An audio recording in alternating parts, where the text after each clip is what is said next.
ഞാൻ പ്രസിദ്ധീകരിച്ച രണ്ടാമത്തെ പുസ്തകം പ്രണയത്തിൽ നിന്നും പരാശക്തിയിലേക്ക് എന്ന പുസ്തകത്തിൻ്റെ ഡിജിറ്റൽ വേർഷൻ ഞാൻ ചെയ്തുകൊണ്ടിരിക്കുകയാണ്. ഇത് ബുക്കിൻ്റെ മുഖച്ചട്ട അതിലുള്ളടക്കം പരബ്രഹ്മമീശ്വരൻ മനുഷ്യനായി വളരുക, ഗുരു, ദൈവം, തീയിലലക്കിയ വസ്ത്രങ്ങൾ, ഭദ്രാവതി, ഭാരതീയൻ, പ്രണയം, ദിവ്യപ്രകാശം, ഈശ്വര നിശ്ചയം. ഇപ്പോൾ ഭാരതീയൻ വരെയുള്ള 8 അധ്യായങ്ങൾ ഡിജിറ്റലാക്കി, ഇത് വീഡിയോ രൂപത്തിലാക്കി. അടുത്ത അധ്യായം പ്രണയം. അപ്പം ഞാൻ ഈ ബുക്ക് എഴുതാൻ തന്നെ കാരണം പ്രണയത്തിൽ നിന്ന് പരാശക്തിയിലേക്ക് എത്തിയതാണ്. അപ്പം എൻ്റെ അനുഭവങ്ങൾ വ്യത്യസ്തമാണ്. അല്ലാണ്ട് ഞാൻ ഒരു ഭക്തിയോഗത്തിലൂടെ എത്തിയതല്ല. സത്യാന്വേഷണം അതിൻ്റെ ഒരു ഭാഗമാണ്. അപ്പം എൻ്റെ അനുഭവങ്ങളാണ് ഈ പുസ്തക രൂപത്തിൽ ഞാൻ എഴുതിയിട്ടുള്ളത്. അപ്പോൾ പ്രണയം എന്ന അധ്യായത്തിൽ എന്താണ് പറയണമെന്ന് നോക്കാം. അപ്പോൾ പ്രണയം എന്ന് പറഞ്ഞിട്ട് പ്രണയത്തെക്കുറിച്ച് എഴുതല്ല. എൻ്റെ ഈശ്വരാനുഭവങ്ങൾ എഴുതിയതിന് ഒരു 10 ഭാഗങ്ങളായിട്ട് എഴുതിയതിന് ഒരു നല്ല ഹെഡിങ് നോക്കിയിട്ടാണ് പ്രണയം എന്നുള്ള അധ്യായം വരുന്നത്. ഇപ്പോൾ നമ്മുടെ 8 അധ്യായം കഴിഞ്ഞു എന്ന് പറഞ്ഞു. ഇത് ഫേസ്ബുക്കിലൊക്കെ അപ്ലോഡ് ചെയ്തിട്ടുണ്ട്, യൂട്യൂബിൽ വീഡിയോ ആക്കിയിട്ട് ചെയ്തിട്ടുണ്ട്. പ്രണയം. അപ്പോൾ ഇത് കണ്ടിന്യൂസ് ആയിട്ട് എൻ്റെ ബാക്കിയുള്ള അധ്യായങ്ങളുടെ തുടർച്ചയാണ് ഉണ്ടാകുക. അപ്പം ഞാൻ ഈ വായിക്കണമെന്ന് പറഞ്ഞു കഴിഞ്ഞാൽ പ്രിൻറ്റിങ് കഴിഞ്ഞിട്ടുള്ള ബുക്കാണ്. ഈ സ്ക്രീൻഷോട്ടൊക്കെ മറ്റേ DTP കഴിഞ്ഞിട്ടിരിക്കുന്ന അവസ്ഥയാണ്, പ്രിൻറ്റിങ്ങിന് മുന്നുള്ളതാണ്. അപ്പോൾ കുറച്ച് സ്പെല്ലിങ്ങിൻ്റെ ഒക്കെ ചെറിയൊരു പ്രശ്നമുണ്ടാവും, പാരഗ്രാഫൊക്കെ. പ്രണയം. സർവപ്രപഞ്ചമായിരിക്കുന്നവൾ ആദിപരാശക്തി. പരാശക്തിയാണ് ഈശ്വരനെന്ന് എനിക്ക് എങ്ങനെ മനസ്സിലായി? ഈശ്വരനെ തേടുന്നവർക്ക് ഈശ്വരൻ തന്നെ വഴികാട്ടിയാകുന്ന രഹസ്യം, ഈശ്വരൻ തന്നെ ഗുരുവായി തീരുന്ന രഹസ്യം. ഈ രഹസ്യം തന്നെയാണ് പൗലോ കൊയ്ലോയും പ്രപഞ്ചത്തെക്കുറിച്ച് പറഞ്ഞിട്ടുള്ളത്. എനിക്ക് പ്രണയത്തിനോട് തോന്നിയ പ്രണയമാണ് എന്നെ പരാശക്തിയിൽ എത്തിക്കുന്നത്. എൻ്റെ പ്രണയം ആരംഭിക്കുന്നത് 17-ാം വയസ്സിലല്ല. 1-ാം ക്ലാസ്സിൽ പഠിക്കുമ്പോൾ അമ്മയും ചേച്ചിയും കൂടി ക്ലാസ്സിലെ ഒരു പെൺകുട്ടിയെ എൻ്റെ കാമുകിയാക്കി. 2-ാം ക്ലാസ് ഓർമ്മയില്ല. 3-ലും 4-ലും ഇന്ദു, 5-ൽ പ്രവീണ, 6-ൽ അൻവ, വീണ്ടും 6-ൽ രോഷ്ണി. ആ വർഷം തോറ്റുട്ടാ. അപ്പോൾ പുതിയ പിള്ളേർ വന്നില്ലാണ് രോഷ്ണി എന്ന് പറഞ്ഞ പെൺകുട്ടി വരുന്നത്. 7-ൽ വീണ്ടും രോഷ്ണി, 8-ൽ രമ്യ, 9-ൽ വീണ്ടും രമ്യ. ഒരേ ക്ലാസ് തന്നെ, 8-ാം ക്ലാസ് തന്നെ 9-ാം ക്ലാസ്സിലേക്ക് മാറ്റണം. 10-ൽ കൃഷ്ണകൃപ. ഇവരോട് ഞാൻ അധികം സംസാരിച്ചിട്ട് പോലുമില്ല. +1-ൽ നിറയെ സുന്ദരി കുട്ടികൾ. ക്ലാസ്സിലെ പകുതി പെൺകുട്ടികൾക്കും ഒറ്റക്കെടുക്കനുള്ള പയ്യനോട് ഒരു ആരാധനയുള്ള പോലെ. എന്നെ കൂടുതൽ ഇഷ്ടപ്പെടുന്ന ഒരാളെ കണ്ടെത്തുമ്പോഴേക്കും 1 വർഷം കഴിഞ്ഞു.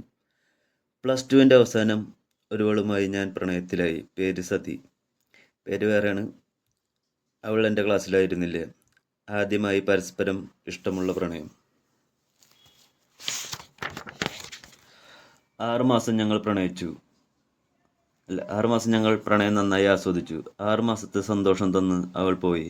എല്ലാം പരാശക്തിയുടെ ലീലകൾ. എന്നെ നിരീശ്വരവാദിയാക്കിയത് സതിയുടെ പ്രണയമാണ്. ഡിഗ്രി ആദ്യ വർഷം സതിയുടെ ഓർമ്മകളിൽ പോയി. 2-ാം വർഷമായപ്പോൾ വീടിൻ്റെ അടുത്തുള്ള ബസ് സ്റ്റോപ്പിൽ കാണുന്ന പെൺകുട്ടിയോട് പ്രണയം തോന്നി തുടങ്ങി. ഒരു ക്രിസ്ത്യാനി പെൺകുട്ടി. അവളോടുള്ള പ്രണയത്തിൻ്റെ 3-ാം വർഷത്തിൽ അവൾക്ക് ഞാൻ ഒരു പ്രേമലേഖനം നൽകി. ഒരു നീണ്ട പ്രേമലേഖനം. 4 A4 ഷീറ്റിൽ ഇരുപുറം നിറയെ ജീവിതത്തെക്കുറിച്ച് ചിന്തിക്കുന്ന ഒരു കാമുകൻ്റെ തുറന്നു പറച്ചിൽ. പഠിപ്പ് നിർത്തി ജോലിക്ക് പോകുന്നത് കൊണ്ട് ഞായറാഴ്ചകൾ മാത്രമേ അവളെ കാണാറുള്ളൂ. എന്നെ കാണുമ്പോഴൊക്കെ അവൾ വളരെയേറെ ആകാംക്ഷയോടെ നോക്കും.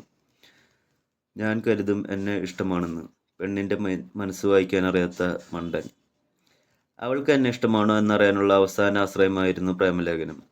നിന്നെ കെട്ടിയില്ലെങ്കിൽ ഞാൻ വേറെ പെണ്ണിനെ കെട്ടില്ല എന്ന ഉറച്ച തീരുമാനം. പകരം വളർന്നു വരുന്ന തലമുറയ്ക്ക് വേണ്ടി പേഴ്സണാലിറ്റി ഡെവലപ്മെൻറ്റ് ക്ലാസ് എടുക്കുമെന്ന വാക്കും. വരും തലമുറയ്ക്ക് വേണ്ടി പേഴ്സണാലിറ്റി ഡെവലപ്മെൻറ്റ് ക്ലാസ് എടുക്കുവാനുള്ള റെഫറൻസ് ബുക്കായിരുന്നു മനുഷ്യനായി വളരുക എന്ന പുസ്തകം.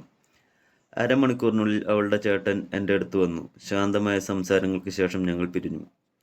3 വർഷം കഴിഞ്ഞാൽ അവളുടെ കല്യാണമാണെന്ന് അവളുടെ ചേട്ടൻ പറഞ്ഞു. അന്ന് അവൾ ഡിഗ്രി ഫസ്റ്റ് ഇയർ പഠിക്കുന്നു.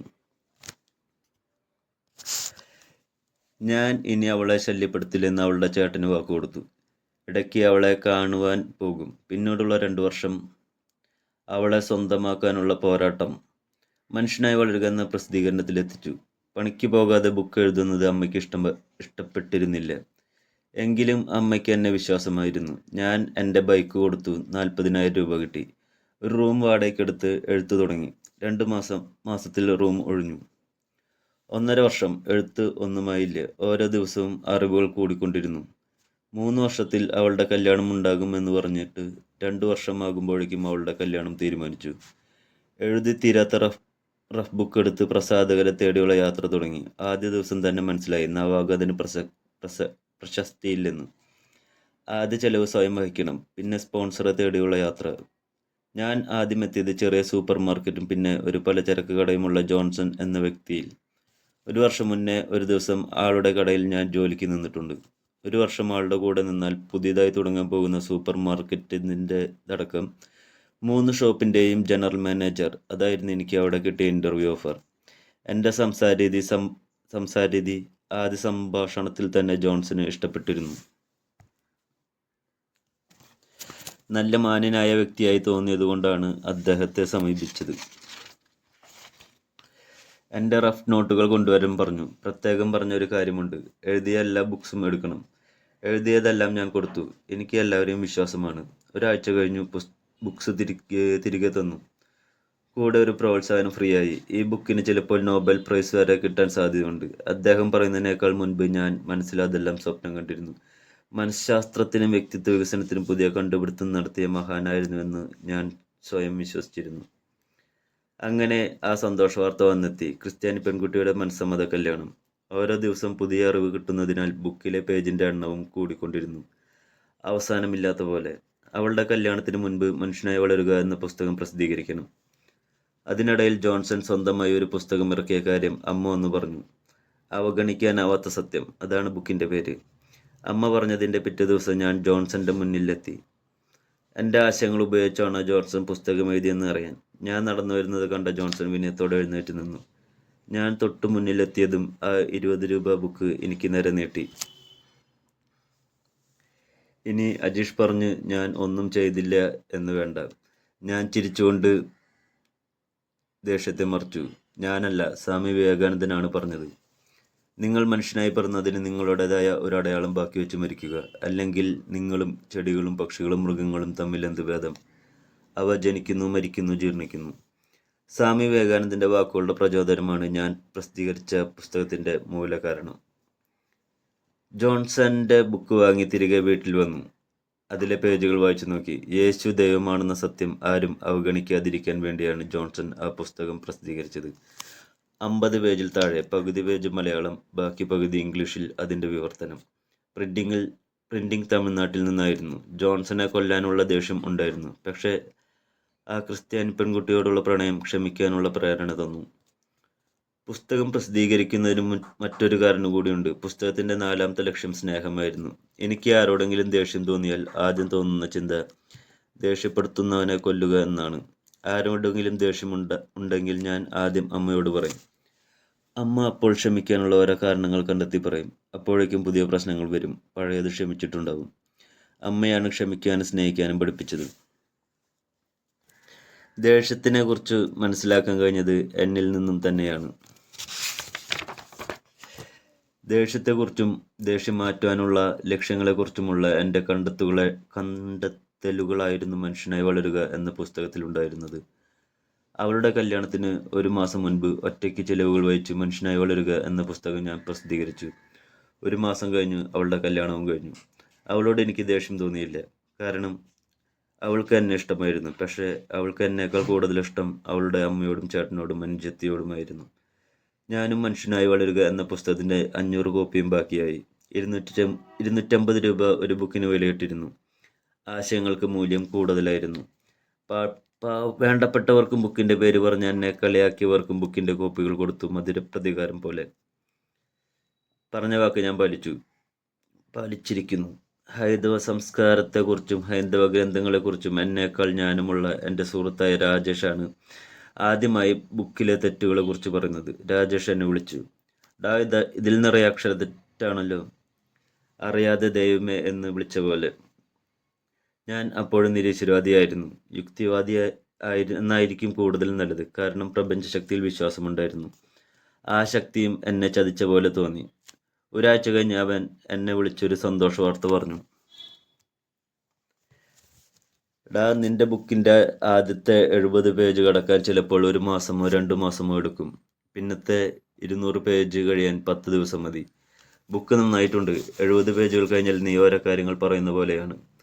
അവൻ്റെ വാക്കുകൾ വളരെയധികം സമാധാനം നൽകി. നിരീശ്വരവാദിയായിരുന്ന ഞാൻ നിരന്തരം പ്രപഞ്ചശക്തിയെ ചോദ്യം ചെയ്തുകൊണ്ടിരുന്നു. ഞാൻ ശരിയായിരുന്നു. എൻ്റെ ചിന്തകളും പ്രവൃത്തികളും എല്ലാം ശരിയായിരുന്നു. എന്നിട്ടും ഞാൻ എന്തുകൊണ്ട് പരാജയപ്പെട്ടു? ഇനിയാണ് പ്രപഞ്ച രഹസ്യത്തിൻ്റെ ചുരുൾ അഴിയുന്നത്. രഹസ്യമായിരിക്കുന്നത് കൊണ്ട് അതിനെ രഹസ്യം എന്ന് പറയുന്നു. ഭാരതീയ ഋഷിമാർ കുറേയേറെ രഹസ്യങ്ങൾ നമുക്ക് പരിചയപ്പെടുത്തിയിട്ടുണ്ട്. ഈശ്വരനെക്കുറിച്ചും പ്രപഞ്ചത്തെക്കുറിച്ചുമുള്ള രഹസ്യങ്ങളെ ആധ്യാത്മിക രഹസ്യങ്ങളെന്നോ ആത്മീയ രഹസ്യങ്ങളെന്നോ പറയുന്നു. പ്രപഞ്ചത്തിലെ ഒരു രഹസ്യമാണ് എനിക്കും വെളിപ്പെട്ടത്. ഒരാൾ സ്വയമേ ഈ രഹസ്യങ്ങൾ മനസ്സിലാക്കിയില്ലെങ്കിൽ എന്നും അത് രഹസ്യമായി നിലനിൽക്കും. അതിനാലാണ് അതിനെ രഹസ്യങ്ങൾ എന്ന് പറയുന്നത്. ആധ്യാത്മിക രഹസ്യങ്ങൾ ഇന്നും രഹസ്യമാണ്. അന്വേഷകർക്ക് മാത്രം തുറക്കപ്പെടുന്ന രഹസ്യങ്ങൾ. എന്നെ ഞാൻ അറിയാതെ സംരക്ഷിക്കുകയും എന്നെ ഒരുപാട് സ്നേഹിക്കുകയും എൻ്റെ പ്രവൃത്തികളെ നിയന്ത്രിക്കുകയും ചെയ്യുന്ന ഒരാൾ എൻ്റെ കൂടെ ഉണ്ടെന്ന സത്യം. എനിക്ക് പൂർണ്ണ സ്വാതന്ത്ര്യം നൽകുന്ന ഒരാൾ. ആ ഒരാൾ പ്രപഞ്ചമാതാവാണ്. അവൾ എനിക്ക് ആ രഹസ്യം അനുഭവമാക്കി തരുന്നു. അവൾക്ക് ഒരുപാട് പേരുകളുണ്ട്. അവളുടെ പേരിൽ സഹസ്രനാമ സ്തോത്രങ്ങളുണ്ട്. അവൾ എനിക്ക് കൂടുതൽ കാര്യങ്ങൾ പറഞ്ഞു തന്നു. ഈ സർവപ്രപഞ്ചവും അവൾ തന്നെയാണ്. സ്ത്രീയും പുരുഷനുമെല്ലാം അവൾ തന്നെയാണ്. കാണപ്പെടുന്നതും കാണപ്പെടാത്തതും ജീവനുള്ളതും ജീവനില്ലാത്തതും എല്ലാം അവൾ തന്നെയാണ്. അവളെ ഋഷിമാർ ആദിപരാശക്തി എന്ന് വിളിച്ചു. പ്രണയത്തിനോട് ഞാൻ പുലർത്തിയ ആത്മാർത്ഥതയാണ് എനിക്ക് ഈ രഹസ്യങ്ങൾ വെളിപ്പെടുവാനുള്ള കാരണമെന്ന് ഞാൻ വിശ്വസിക്കുന്നു. ജീവിതത്തിലെ ഓരോ നിമിഷവും ഞാൻ ആസ്വദിക്കുന്നു. പ്രണയവും ഏറെ ആസ്വദിക്കുന്നു. ഈ പുസ്തകവും പ്രണയത്താൽ എഴുതപ്പെടുന്നതാണ്. അപ്പോൾ പ്രണയം എന്നുള്ള അധ്യായം കഴിഞ്ഞു. അപ്പോൾ ഈ അധ്യായത്തിന് ചേരുന്ന ഹെഡിങ് ആയിട്ട് കൊടുക്കാൻ തോന്നിയത് പ്രണയം എന്നായിരുന്നു. അങ്ങനെയാണ് ഇത് അധ്യായത്തിന് പ്രണയം എന്നുള്ള പേര് തന്നെ.